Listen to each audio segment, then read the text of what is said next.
good to go. Danny Murphy, Glenroe manager. Danny, in another year in the hot seat from your point of view, how do you feel things went last year looking into this season? Just last year, John, it feels a long time ago now at this stage. There's a lot of water under the bridge with COVID, and it's been a tough year again. I suppose we thought it was going to be an unusual championship last year, and it was, and we thought probably coming to the end of the year that was going to be the end of it. We're back to normal again this year, but that didn't work out. So it's been as I say, it's been a long time since last year. We felt we acquitted ourselves well in the Premier Intermediate last year, getting to the semi-final. Probably didn't perform as well as we'd like to have done on the day. So looking forward to the opportunity this year to try and take it to the next stage again. Semi-final, as you mentioned, just agonisingly from your point of view, losing out to Mungret. What have you learned from last year bringing into this season?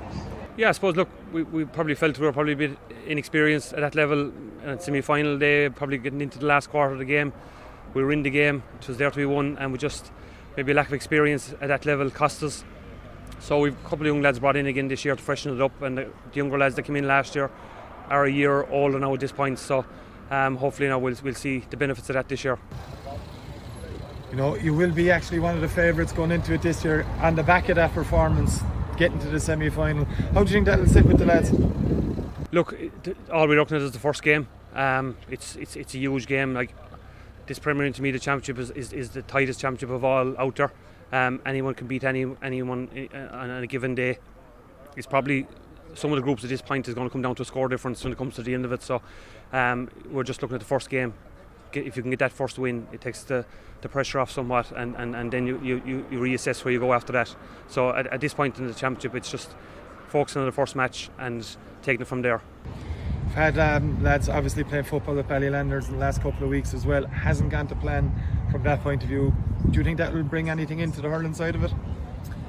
Look, we're well used to that.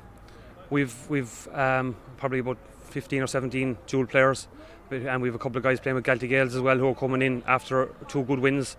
So Bally have had a tough couple of weeks, but we regathered last Sunday morning and they got the cobwebs out, and I suppose they were quite maybe happy to take up the hurling and get a break from the football for a couple of weeks.